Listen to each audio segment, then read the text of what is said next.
Hello, everyone. Is this thing Hi. on? Happy Tuesday. We are back on performer.com. I know last week it was a little confusing because I think there was power outages and stuff like that. So we were just on Beautiful Broken's Facebook page. But we are back here and we are back social distancing. And for anyone who's here for the very first time, welcome. And to our loyal viewers, welcome back. Beautiful Broken is a platform that really expresses self-love, growth, healing, and really brings all the emotions, the feelings that a lot of people don't talk about to the forefront. And it really connects a lot of people. Brittany and I, one of my dear friends, the founder of Beautiful Broken. How are you doing today, my dear? Good. I feel really good. I'm really confused as to where you are on the screen with me. Are we going to do a double screen or are we just individually going? But I've been really good. I've been busy. I'm every time we have a show, I get excited because it's like another week that I didn't go and I didn't drink. Oh, here we go. All right. I wanted to see your beautiful face as I was talking to you. It's me and you, babe. But yeah, so what have you been up to? What has been your biggest struggle, do you think, so far? You know what? I haven't really had too much struggles. I had a weird night last night, and I got down on myself a little bit, but I just kind of breathed, meditated, wrote my feelings down, and I knew today would be a new day. So here I am, and I'm feeling much better. I think the whole staying inside and, not being outside because of the quarantine, of course, it's definitely made me more grateful, more appreciative. I miss seeing people like you, but I'm very grateful that we have this platform where we're able to talk every single week. And I'm super excited about the topic that we're going to be talking about tonight. I know, Brittany, it really resonates super deep within you. It's all about, going through breakups, heartbreaks, dealing with loss and really hard things throughout life. But instead of letting them break us, allowing them to make us stronger, more compassionate, and turning something negative into something positive. I think I'm lagging a little bit. I don't know, but no, you sound good on my end. But no, yes, okay, obviously, relationships is just something I'm passionate about. I can't hide it anymore. And I think for the longest time, I wanted to act like, I remember like when you grow up, if you're too nice, you do get taken advantage of. But I have a really hard time trying to be a mean person. Obviously, like if I'm angry or something like that, like the meanness comes out.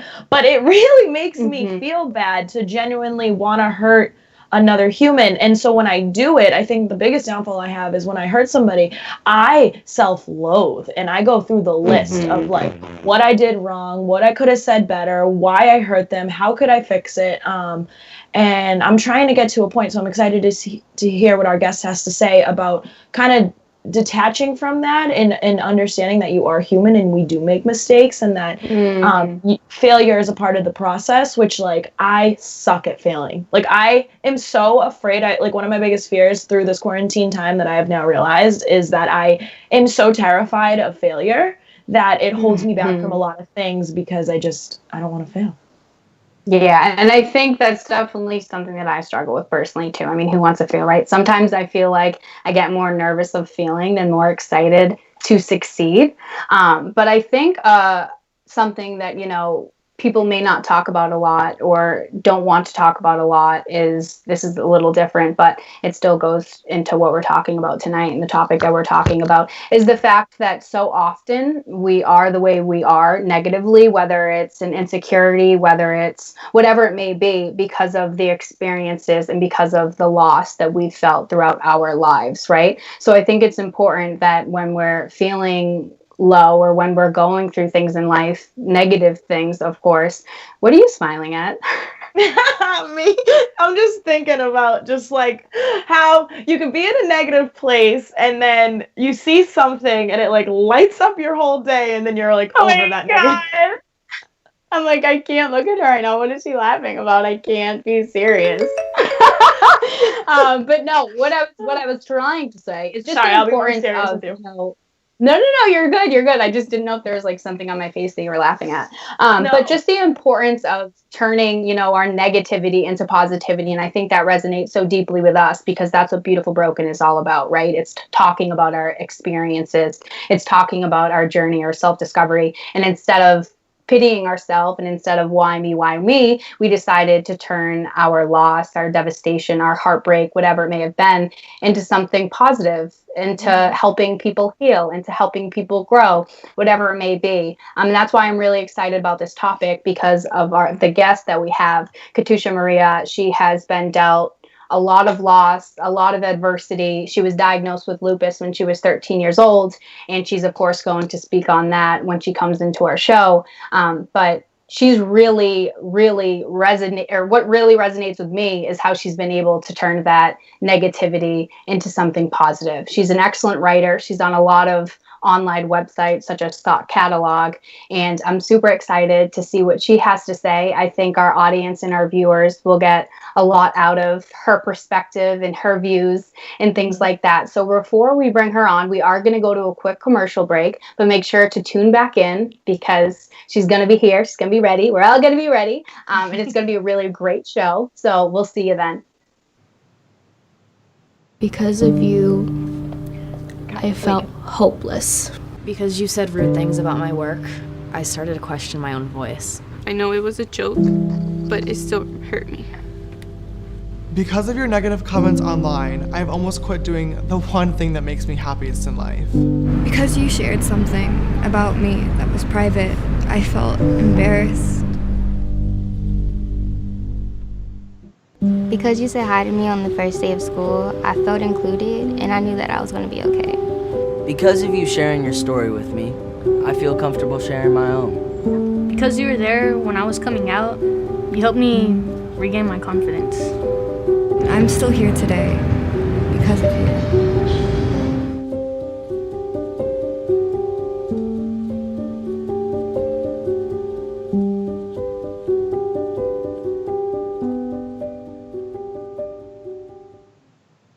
Patriotism. It inspires passionate debate, and it's worn like a badge of honor with good reason. Because it means love and devotion for one's country. Love. But what really makes up this country of ours? What is it we love? It's the people. Almost half the country belongs to minority groups. People who are lesbian, African American, and bi, and transgender, and Native American, and proud of it. After all, what's more American than freedom to celebrate the things that make us, us? This year, patriotism shouldn't just be about pride of country. It should be about love. Love beyond age, disability, sexuality, race, religion, and any other labels. Because the second any of us judge people based on those labels, we're not really being patriotic, are we?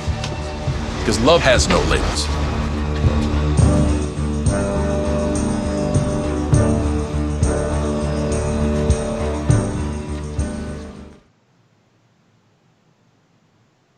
Oh, where'd Kylie just go?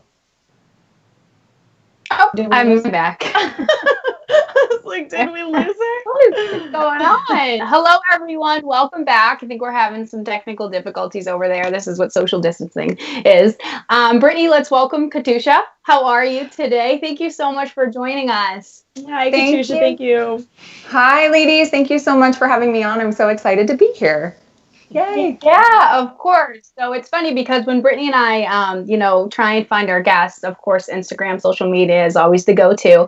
And we really want to find inspiring people, but also people who are very vulnerable and emotional with their feelings and are very open with their feelings, because I feel like often, people are afraid to do that. And I think some of the most beautiful people are the people that have a story and they want to share that story in order to help people. And I think it's great that you do that.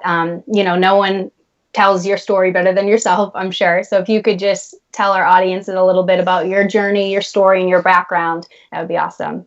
Sure. So, hi, everyone. I am a 23-year lupus warrior. I was diagnosed when I was lupus and kidney disease when I was 13. So it was a very different kind of upbringing and childhood and just kind of adolescence for me, because those are such crucial years in anyone's life. So I battled a lot of things. I went through, I was almost in kidney failure. I've been on chemo numerous times. It was kind of just a major life change and acceptance, and just kind of learning how to navigate through this illness and through everything that it presented to me in my life. And when I was diagnosed, lupus wasn't a very commonly heard of disease. It was the most commonly diagnosed disease and manifested it as everything else because it's autoimmune. So your immune system attacks itself. And so it took a while for me to get diagnosed. And then when I did get diagnosed, it was just this whole plethora of everything. So it's been a life. It really has. I have been off all drugs, like off chemo, off any kind of medicine for 8 years. Yay. And this is currently, I know, yay. I'm currently in my 7th year of remission off all medicines. So that is major.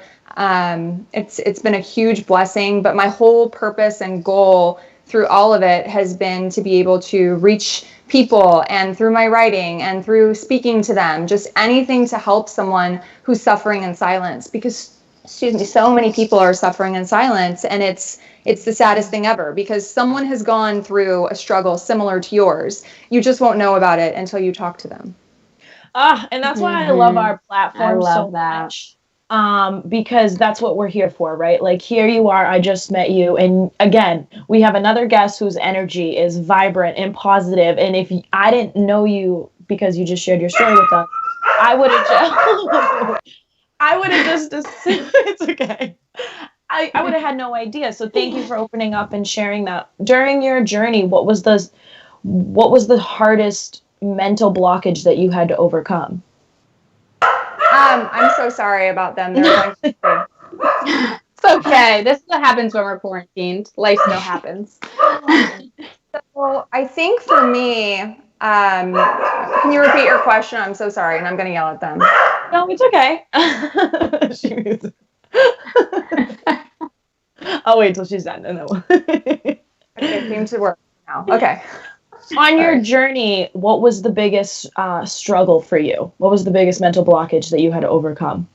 Well, actually, this is very cool, because on my journey, I never had, it's funny. So all of my doctors said, go to support groups, go talk to other people, people who are experiencing what you're experiencing, people who've already been through it. And I think I tried once going to a support group because I was 13, and it was the most depressing thing I've ever been to. It was like, right. Just the Debbie Downers, the why me's, like all of these things. And my goal, like when I was diagnosed, was I'm going to beat this. Like I skipped high school a year early. Like I graduated a year early. I was just done with all of it.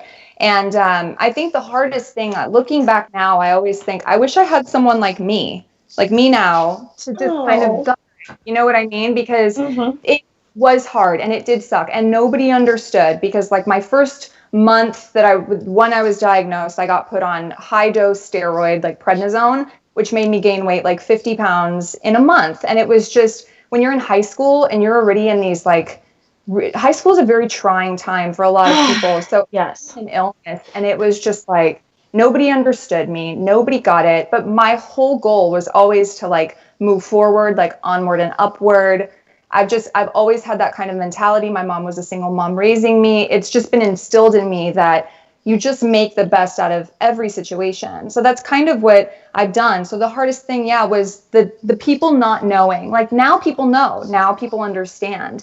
But when you're going through this and you're young and you want to do so desperately, like what your friends do, like I want to go out too and I want to have fun. And I just was always kind of held back from that. So it's amazing, because when I went into remission, it was like 5 days before my 30th birthday. And really, I felt like my whole life started at 30, which is like the weirdest thing, but it's also, it was just been like, it was rejuvenating. It was, you have a fresh lease on life. You're healthy. You're in remission. It's a really good thing. And just the fact that I can touch other people and like reach out is amazing. It's a huge gift. You're a gift. Are you kidding me? Because I was watching, I'm doing like, I signed up for, I believe in, what's the word I'm looking for? Like self-education. That's kind of my thing that I'm very passionate about. So I'm watching modules or something like that. But basically, in one of them today, he said, you have two things inside of you, like spiritually, right? You have like the villain and then you have the hero inside of you. And the villain is equivalent to like someone who's self-doubting themselves, someone who says, I can't do it. And, you have all this negative stuff. And then you have the hero inside of you that says, I can do this and I will do this. And you seem to be somebody who does not listen to the villain inside of them. You listen to the hero. And that's what most people struggle with on a day-to-day basis is shutting up that villain when self-doubt kicks in. How did you keep listening to the hero in days of doubt? So again, for me, it was always just like a determination and a mindset to overcome an illness that at that time they told me there is no cure. Even now, it's not that there's a cure, but it can be in remission for long enough where it's just kind of dormant. So I think for me, the goal was always the end of the tunnel. So like the light at the end of the tunnel. So we're all going to face the darkness. We're all going to go through it. It's how we get through it that really matters. So it's really up to ourselves, and it's a lot of work, and it's, you know, that positivity and that will to succeed and that will to go on and just to stay positive in a really bad situation. It's all, you have to train yourself. It's not something that just comes naturally to a lot of people. So it's that mindset that you have to turn it on and work towards it, because in those days that the villain does want to take over, you have to know that you're stronger. And when you're feeling terrible or when you're depressed and facing all these things, all these different adversities that you can't, that are out of your control, because most of life, basically everything in life is out of your control except how you react to whatever is presented towards you. And I think a lot of people get that wrong. They just think like they can control things and then they run into problems. So for me, it's just, it was always that you have to be on with your mindset. Not saying that I never had like really bummer days, because I did. I'm human, and like I will break down and cry for like 3 days for no reason now. And I think it's just a very human, you know, life throws a lot of curveballs at us, illness or not. And it's just how we overcome and how we get through them that, you know, it builds your character. It shows you who you are. You're a stronger individual, and just when you're able to connect with others and when you can help others, it's a really beautiful thing. It really is. Katusha, it's funny that you say that, because I was a control freak. Like I used to want to control everything in my life to like I remember like when I lived with my mom, like I just like everything had to be in a specific order. Like the forks had to go in the same spot when I put them in the dishwasher. And then I moved out with like 3 individuals who were just so messy that I got so much anxiety trying to control everything. So I went into this self journey on, you know, what can I find that will make me still feel like I'm in control? And the number one thing that I came up with was emotional mastery. If you can control your emotions and how you react to situations that you may feel uncomfortable in, then you can kind of have control of your life. That's totally true. So, and it is something that has to be worked at, though. Oh my gosh, always. every single day. Every single day.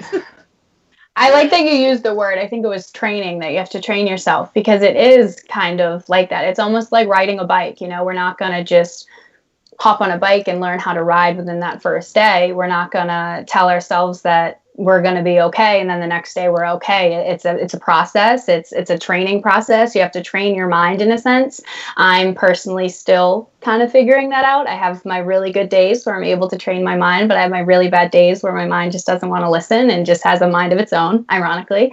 But I love everything that you're saying, and I think the mindset is really what it always comes down to, right? Because like you said, you can't control what happens to you. You can only control how you react. And the only way you're able to react a certain way is by training your mindset and having it be more positive, active than negative. A question that I want to ask you before we really get into the nitty gritty of it all is, what makes you your highest self, would you say? I think it's the goal also for continuous growth. Like I always want to be better than I was yesterday. I always want to thrive. I don't just want to survive. I think just that mindset of like even seeing where I've been and seeing how open the world is now towards me, because it's just when you get to this point, for me, like I've been sick so long and now I'm healthy, like the world is really just at my fingertips, and that's an amazing thing because it wasn't for so long. But I think my highest self is just really me putting in that effort every single day, and then, you know, allowing myself the bad days, because Kylie, those days are still, they always will come, and you'll just always learn how to navigate and how to deal through them. And I think that that's really a gift, just to be able to, to keep moving forward and to keep acknowledging and just understanding that it's a road, but you just keep chipping away every day, and you never stop learning. I mean, this is life. You never stop learning every day, something. So.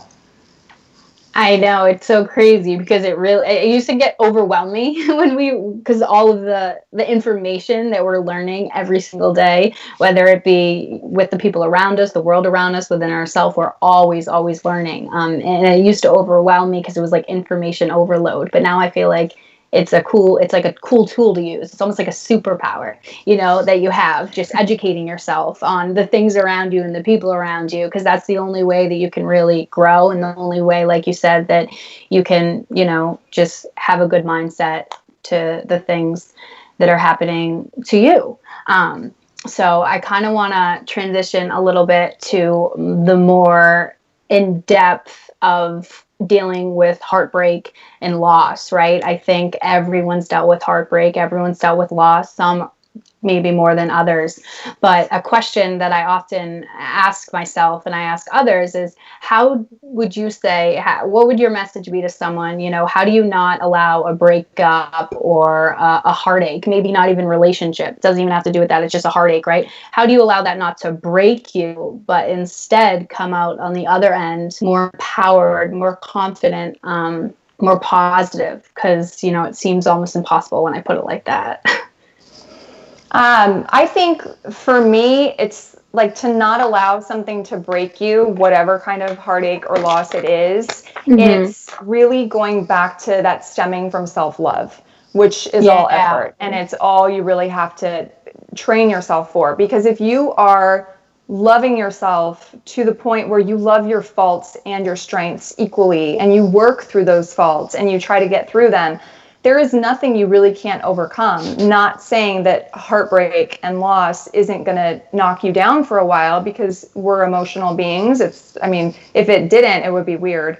It should. Yeah, It's also how you grow. Like, how would you know how to survive something, or how to mend your broken heart if you had never experienced it? So I feel like it stems from self-love. So you have to know that if it's a person, that you were not with that person, all the time, and you can not be with that person again. And if you're comfortable in your own skin, or if you're not comfortable and you're working to be comfortable in your own skin, whatever it is, like, you will build yourself back up. It comes to that place of going to bed at night knowing I did everything I could to be the best version of myself today. Or I messed up, and like, tomorrow's a new day, big deal. Like, it's not the end of the world. But when you let people or situations break you, we all have so many gifts to offer the world, and we all have so much inside of us. So when we allow something external to break us, like, we're actually taking away a gift that we could be giving the world. So to me, it's just that point of really focus on being okay. Like, things happen for a reason. I know it's a cliche, but they really do. So breakups happen for a reason. Heartbreak happens, loss happens. It helps us grow. And if you talk to people, I find personally, when I talk to people and I hear they've had no adversity, no kinds of heartache in their life, and then I talk to people who have, it is an entirely different spectrum of perspective. Like, holy moly. You talk to these people and you're like, wow, how shallow are you? And then you talk, but you know what I mean? Because when you haven't faced unfortunately, it, they just don't get it. Yeah. Oh my God, Katusha, I'm gonna be vulnerable with you, because I had my heart ripped out. Like, literally, this was, and Kylie knows all about it. I loved the same person for 14 years and didn't really know it. And long story short, they came back, and then they played me harder than I've ever been played in my life. Told me to have faith in them, that they'll figure some stuff out, and then changed their number and never talked to me again. When I say the heartache felt like knives ripping through my heart, it was the most painful. I remember just being on my bed and just curled up in a ball, sobbing, praying for someone to help me, because the internal pain of a heartbreak. And I'm sure it's the same way for men, but just because I'm a woman, I'm going to speak for women. When you break a woman's heart, it is the most painful. I can't even I never would wish that upon anybody, honestly. And so I was like recently talking to somebody, and I was so scared of my heart being broken that, like, of course, what do? We self-sabotage, because one of the things that I've struggled with my whole life is my self-worth. And I also had anxiety, which I read on Thought Catalog, that someone who does have anxiety, when you do love them, they typically panic the whole time and do self-sabotage because they don't feel like they're worthy of love. And that was 100% me. I read that. I started crying because I was like, wow, like my anxiety, even though I want one day to love somebody, I push people away because I'm so terribly afraid. So that's what I'm working on in quarantine time. It's something good to work on, though. It's something good. Would you say, though, self-love is taught? Like, can you teach self-love? I'm still kind of trying to... me and my sister were having a conversation yesterday, and we asked ourselves this, and I was like, maybe I'll talk about that on the show today, because do you think it's something that is taught, or do you think it just kind of comes from within? Because I don't really know. I think it's like a combination of both. Like, you have to also, your circumstances, like whatever circumstance you have in life, it doesn't define you, right? So like, I have an illness, it doesn't define me.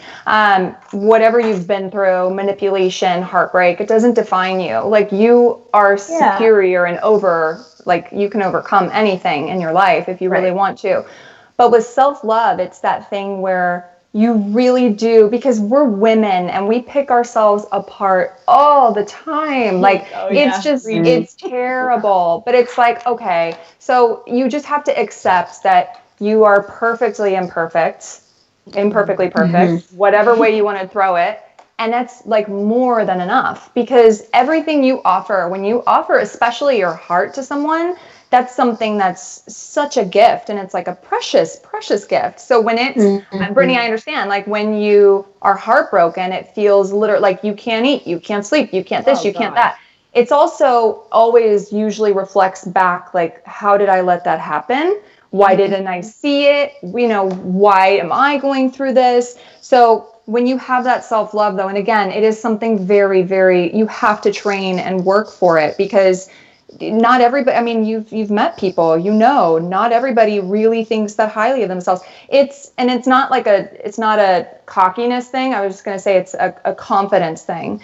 And I mean, I can go out. I work in hospitality. I have to be on all the time. But when I'm home, I'm totally that blend between like an introvert and an extrovert. Like, I don't always want to be on. I don't always want to be out there for everyone. If I have to walk into a bar alone, sometimes I'll get insecure. So these are things that I have to work on. And again, that's all towards that self-love, that you work for these things. And it just, it's making you stronger, and it's teaching you, and you're learning every day. Yeah.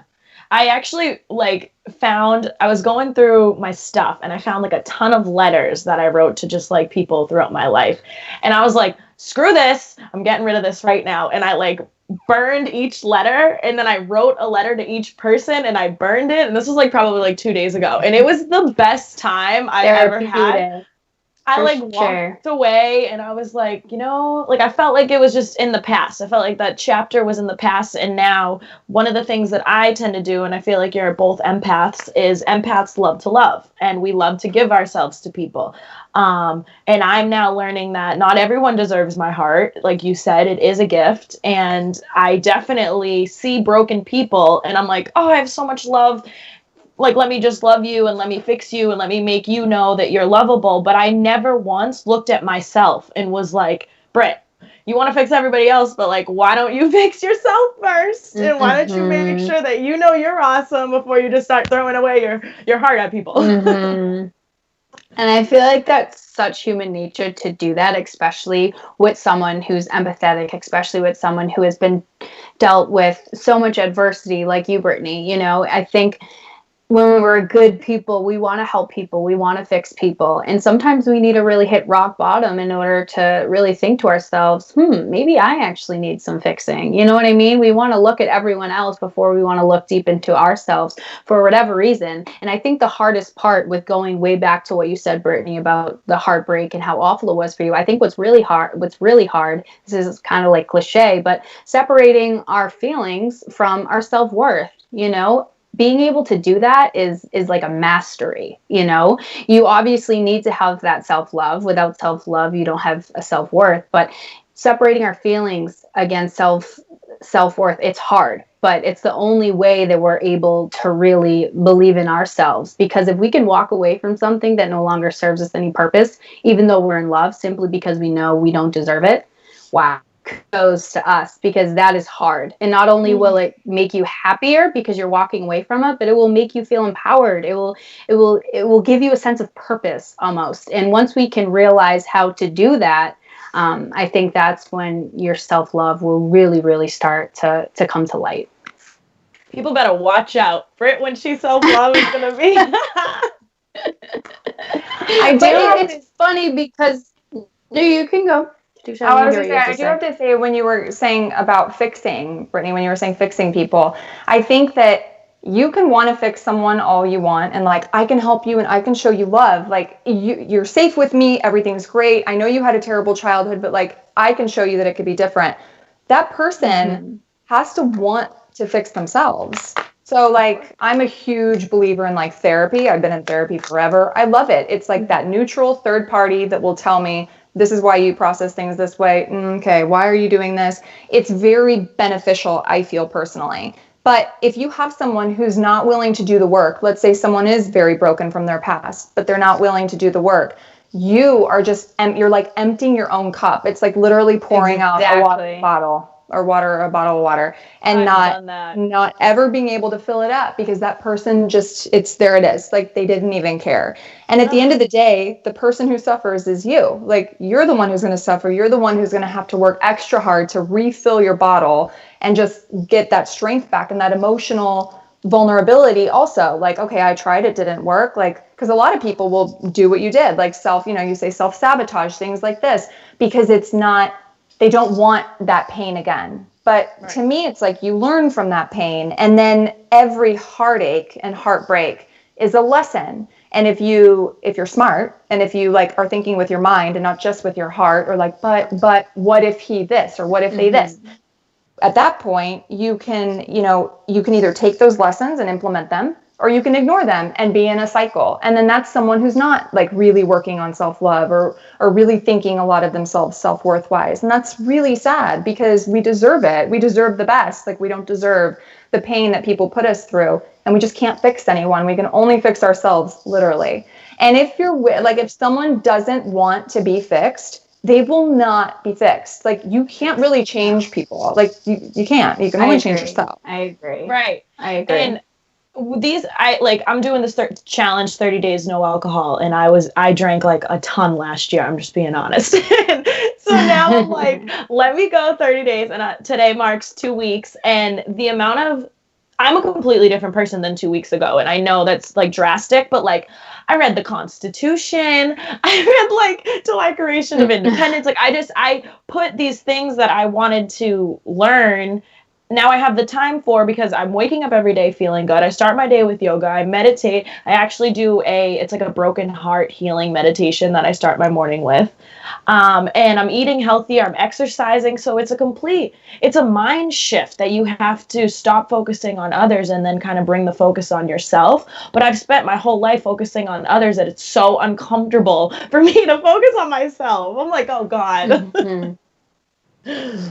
And I loved the point that you brought up about the emptying your cup, and you're just emptying it out, right? It's not getting refilled. It's one thing when you're with someone and they're willing to change and they're willing to fix the broken parts of themselves, but it's just hard, right? It's hard for them to do so, but you're still there waiting. It's a whole nother thing when you're trying to fix and change someone that just either is too scared to change or just doesn't want to, or whatever it is. Because like you said, you're literally just scared and you're getting absolutely nothing back, and you're just exhausting yourself. It's making you question your worth, and it's an awful cycle. And I think once we can, find the discipline and the strength, the self-love, whatever it may be, to just walk away from that situation and be like, you know what?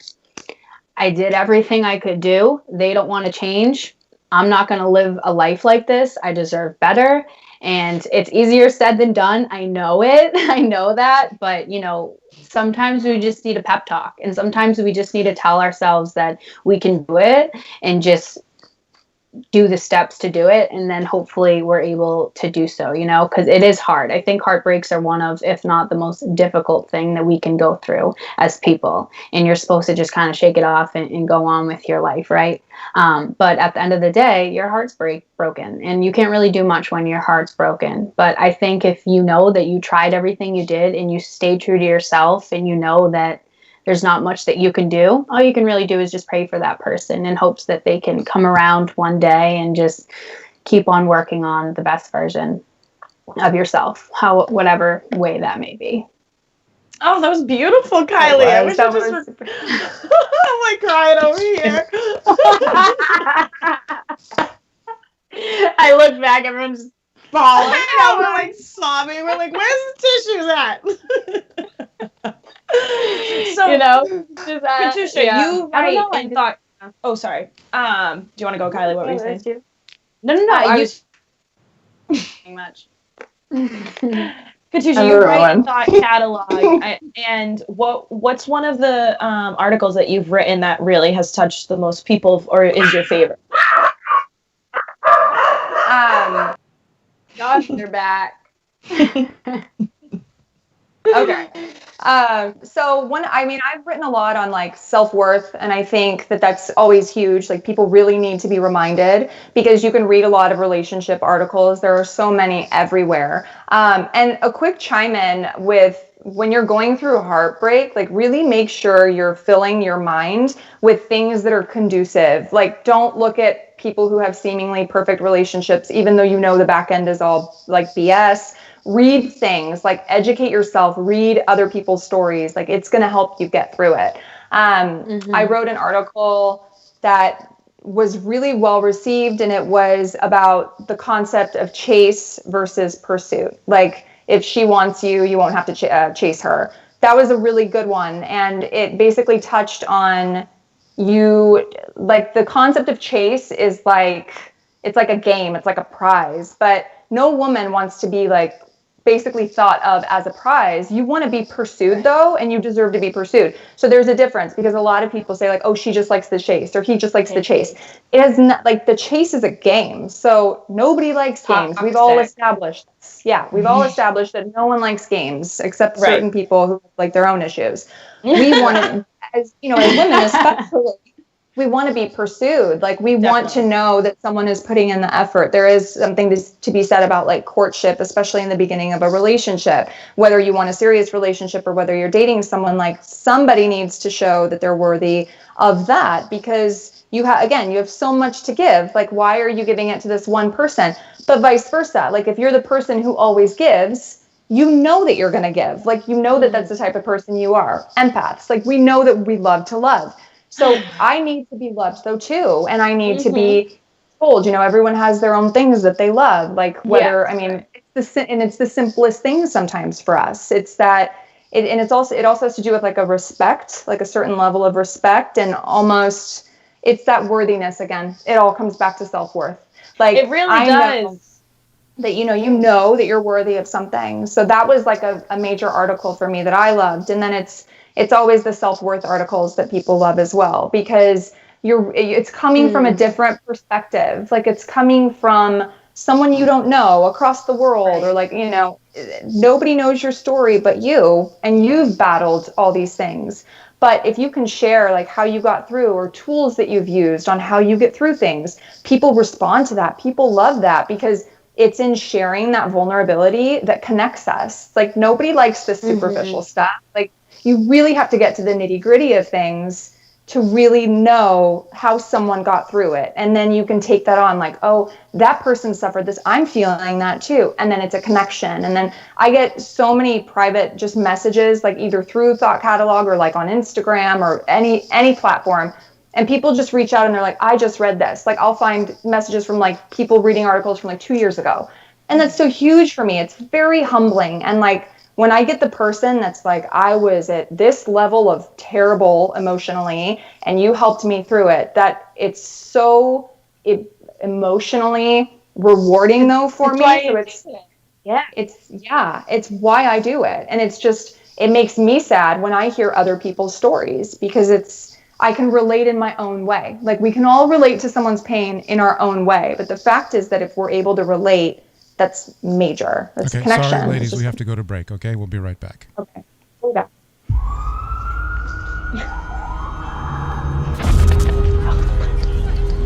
Opiates has taken everything and everyone I've ever loved away from me. Everything.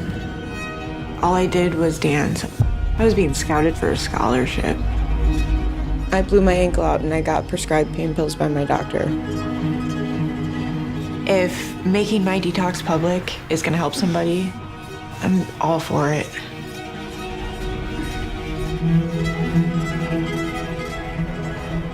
Is there any medicine that I can have right now? I'm cold sweating really bad.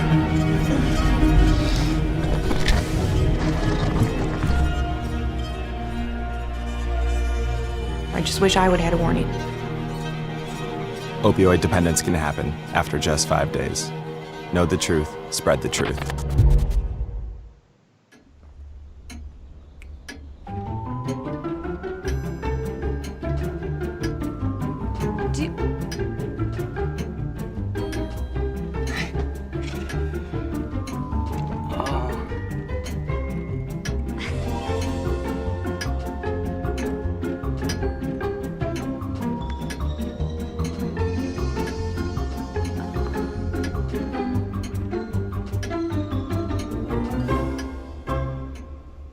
Listen, you're my friend. I noticed you haven't really been yourself recently.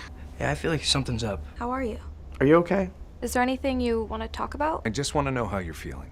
And listen, even if you don't know what to say, I'm here to talk. No matter what you're going through, I just want you to know I'm here. I've got your back. when you want to talk, I'm here.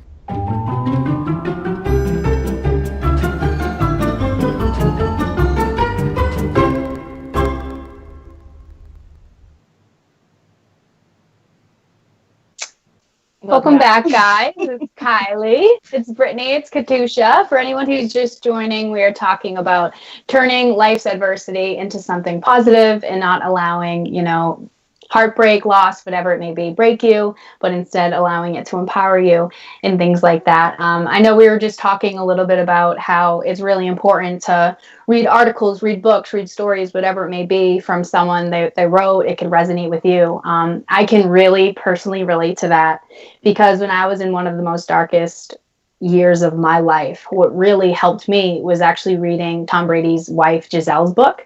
And I took some of the skills and the experiences that she went through and I really put it towards my life. And I said, okay, well, if this works for her, maybe this will work for me. And it did, even if it was something small like waking up and meditating or certain foods I was eating, right? So I think that's why writing is so powerful, is because it really hits home to some people. And there's nothing more powerful than when you can relate to someone, when someone can read your human experience and be like, oh, wow, I went through this, or I'm going through this. What did they do to maybe feel better? I think it's something that is sometimes underappreciated. And I think it's one of the most beautiful things that we have as human beings, is just to relate to one another and to connect with each other and to connect with human experience, kind of like we're doing right now.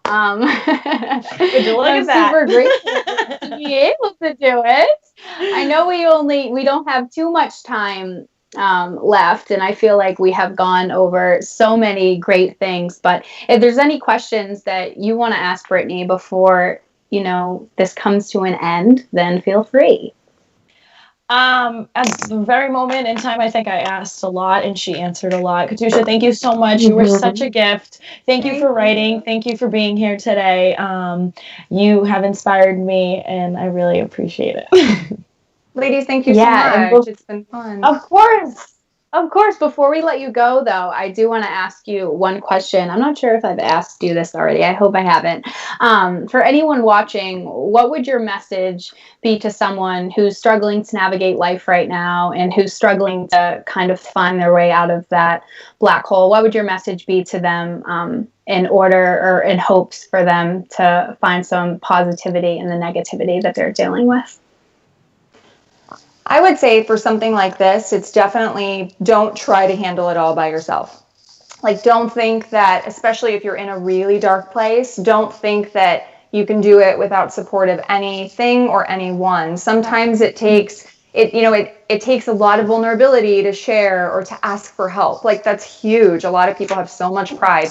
Let go of your pride and really just reach out to someone that you know will listen to you. Because at this point, when people are at that point, all they need is to be heard and validated, like their feelings validated. And that's so huge. And I always tell people, and in writing, like any of my personal stuff, like I really live by, we all struggle, but how we overcome is what makes us who we are. Like, there is definitely a road that we all go on, and there is a way to handle things that we have to learn what's best for ourselves. But I would say, if you're struggling right now and you're in the depths of darkness, like, reach out to someone. Someone has been through this and somebody can help. And even just to listen to you, like it could be as simple as letting you cry on their shoulder. Like, someone is there and always willing to help. You just have to be vulnerable enough to ask. I love that. So powerful. For anyone who wants to follow Katusha's journey, you can head to www.lupuslifebalance.com, correct? That's your personal blog website? Oh, okay, cool. Yeah. We'll write that down in the comments. Again, lupuslifebalance.com if you want to check out her stuff. If you've been watching tonight's show, you can tell, of course, that she has some great perspective, some great insight. She's definitely a strong and courageous woman. Thank you so much for, taking the time out of your day. I'm so jealous. It's still sunny. We're in California. I'm about to go to bed. She's about to go outside for a walk. I'm going to go to bed. Literally. But Katusha, thank you so much. It's been a pleasure. And I hope you have a great rest of your day, your week, and make sure to stay your night, whatever, your day. Please, thank you so much. It's been truly a blessing and very humbling. Like, thank you for bringing me on and for letting me share, and just for this great conversation that has been lacking from my life. So it's great, and I really appreciate it. But happy quarantine to you also. Yeah. May the odds be always in all of our favor. But seriously, girl, just take care, ladies. Thank you so much. You too. You're welcome. Thank you. Thank you. Bye. She was amazing. I just love when people are amazing. I just love having, like she said, she needed that conversation. That's like how I'm feeling too. I can feel in my heart and soul sometimes when I go a couple days, even weeks without having that, human connection and human conversation. I love having these deep talks, these genuine talks. It's what, as she said, fills my cup up.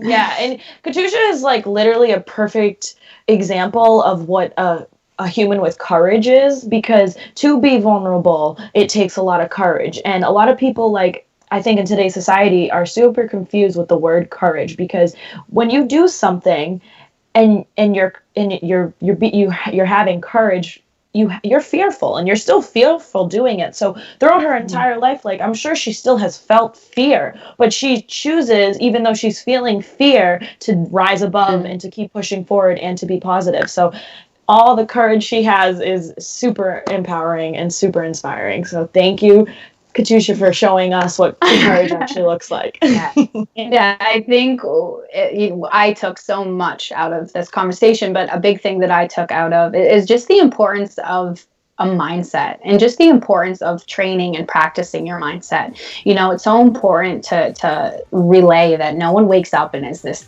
positive Susan. You know what I mean? Right. We have to go through things and train ourselves to be a certain way in order to have these mindsets and have this perspective and things like that. And it's super great to meet people that are like that. I think the world needs more of it, especially in a dark time. It's like breath air. It's definitely refreshing. It's breath air for sure. It's getting late though. I think it's about that time. So to all of our beautiful broken fans, we appreciate you. We love you. We hope that you keep enjoying our conversations. Make sure to follow us on all social media platforms, beautifulbroken.tv on Facebook and Instagram, all that fun stuff. If you have any questions or just need advice, or, you know, like Katusha said, just someone to talk to, never hesitate to reach out to us. We're fun, we're understanding, we're kind people, I promise. Yeah, until next time, Brittany. Till next Tuesday at 8 o'clock. Kylie, I love you for life. You know that. Love you. We'll see you then. Oh, he cut us off.